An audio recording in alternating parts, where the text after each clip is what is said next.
Hi friends, ഇന്നത്തെ ദിവസത്തിലേക്ക് എല്ലാവർക്കും സ്വാഗതം. അപ്പോൾ ഇന്ന് ഞാൻ ഇച്ചിരി പയറിൻ്റെ ഇല തോരൻ വെക്കാമെന്ന് വിചാരിച്ചിട്ട്. അപ്പം നമ്മൾ പയറിൻ്റെ കിളുന്നില വേണം എടുത്ത് തോരൻ വെക്കാനായിട്ട്. അപ്പോൾ എൻ്റെ ചാനൽ ആദ്യമായിട്ട് കാണുന്നവർ എൻ്റെ ചാനലൊന്ന് സബ്സ്ക്രൈബ് ചെയ്യാനും ലൈക്ക് അടിക്കാനും വീഡിയോ ഫുള്ളായിട്ട് കാണാനും മറക്കരുത്.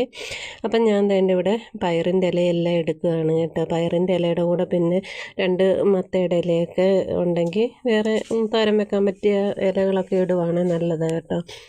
അപ്പം നമുക്ക് ഇതിൻ്റെ ഇലയൊക്കെ ഒന്ന് എടുത്തിട്ട് വരാം. അപ്പോൾ ഈ പയറയിലുണ്ടല്ലോ ഒരു സൈസ് ചെറിയ ഒരു പ്രാണിയുണ്ട് കേട്ടോ. അത് മേത്ത് കയറി കഴിഞ്ഞാൽ ഭയങ്കര ചൊറിച്ചിലാണ് കേട്ടോ. ഇതേലും ഉണ്ട്, മുരിങ്ങയിലും ഒക്കെ ഉണ്ട് കേട്ടോ. എനിക്കാണെങ്കിൽ ഒരു പ്രാവശ്യം ഭയങ്കര അലർജി ഉണ്ടായതാണ്. അപ്പം ഞാനതൊക്കെ ആയതുകൊണ്ട് സൂക്ഷിച്ച് മാറി നിന്നാണ് ഇത് പറിച്ചെടുക്കുന്നതായിട്ട്. കാരണം എനിക്ക് പേടിയാണ് അത് പറ്റിക്കഴിഞ്ഞാൽ.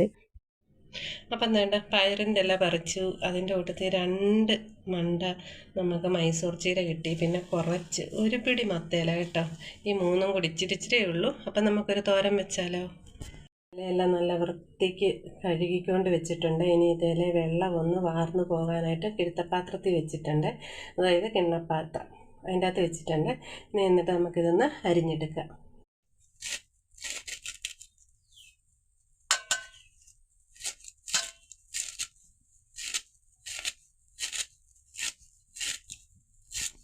ഇവിടെ അരിഞ്ഞുകൊണ്ട് വന്നിട്ടുണ്ട്. ഇനി നമുക്കിതിലേക്ക് ഒരു പച്ചമുളക് അരിഞ്ഞിടാം കേട്ടോ.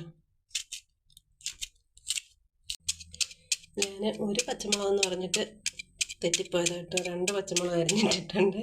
ഇനി നമുക്കിതിലേക്ക് അരമുറി സവാള, അത് ഞാൻ അരമുറി മാത്രമേ എടുത്തിട്ടുള്ളൂ, പറഞ്ഞിട്ടൊന്നും എടുത്തിട്ടില്ല. അരമുറി സവാള കേട്ടോ അരിഞ്ഞിടാം.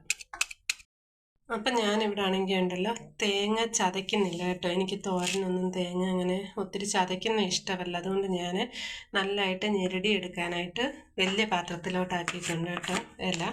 ഇനി നമുക്കിതിലേക്ക് അല്പം നല്ല ജീരകം ഇട്ട് കൊടുക്കാം.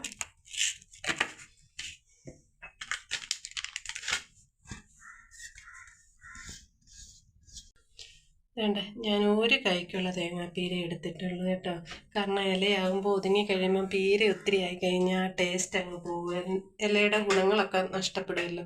അപ്പോൾ അതുകൊണ്ട് ഞാൻ രുചിക്ക് ഒരു ശകലം തേങ്ങ എടുത്തിട്ടുണ്ട്. ഇനി നമുക്കിതിലേക്ക് ആവശ്യത്തിന് മഞ്ഞൾപ്പൊടി ഇട്ട് കൊടുക്കാം.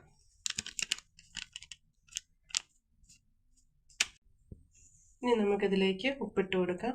ഇത് ചതയ്ക്കാൻ തേങ്ങ ഒന്ന് ഒതുക്കി എടുക്കേണ്ടവർ തേങ്ങയ്ക്കകത്ത് മഞ്ഞൾപ്പൊടി, ജീരകവും വെളുത്തുള്ളിയും കൂടി ഇട്ട് ഒന്ന് ചതച്ചൊതുക്കി എടുക്കുക കേട്ടോ. എനിക്കത് ഇഷ്ടമില്ലാത്തത് കൊണ്ട് ഞാനിങ്ങനെ അങ്ങ് ഇടുക.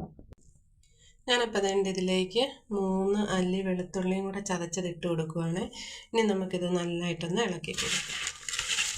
കണ്ടപ്പം ഞാനെല്ലാം കൂടെ ഇളക്കി എടുത്തിട്ടുണ്ട് കേട്ടോ. ഇനി നമുക്കിത് അടുപ്പിൽ വെക്കാം. അപ്പം വേണ്ട, ഞാൻ ഇലയെല്ലാം കൂടെ ഇളക്കിയെടുത്ത പാത്രം തന്നെയാണ് അത് അടുപ്പിലോട്ട് വെച്ച് ഇച്ചിരി എണ്ണ ഒഴിച്ച് കൊടുത്തിട്ടുണ്ട്.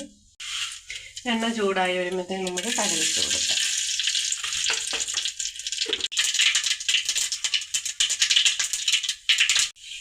അപ്പോൾ എനിക്ക് ഇലത്തോരൻ്റെ അകത്ത് ഏറ്റവും പ്രധാനപ്പെട്ട സാധനം അപ്പോൾ ഇത് അരിയിട്ട് ഒന്ന് മൂപ്പിച്ചെടുക്കുക.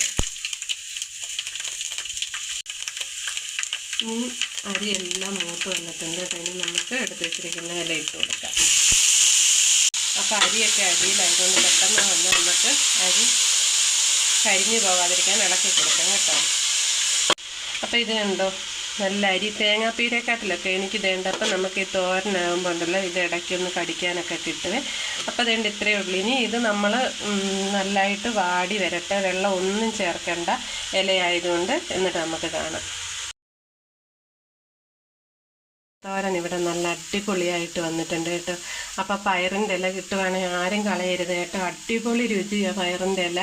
അപ്പോൾ എല്ലാവരും പയറിൻ്റെ ഇലയൊന്ന് തോരൻ വെച്ച് നോക്കണം കേട്ടോ. അതിൻ്റെ കൂടെ നമുക്ക് വേറെ ഇലകളൊക്കെ കിട്ടുവാണെങ്കിലും തോരൻ വെക്കാം. അപ്പോൾ പയറിൻ്റെ ഇല തോരൻ വെച്ച മത്തയുടെ ഇലയുടെയൊക്കെ ടേസ്റ്റ് തന്നെയാണ് കേട്ടോ. അപ്പോൾ ഇനി വേണമെങ്കിൽ ഇതിൻ്റെ അകത്തൊരു മുട്ടയൊക്കെ പൊട്ടിച്ചൊഴിച്ച് തോരൻ വെക്കാം കേട്ടോ. ഞാനപ്പം ഒഴിക്കുന്നില്ല, എനിക്കിങ്ങനെ തന്നെയാണ് ഇഷ്ടം കേട്ടോ.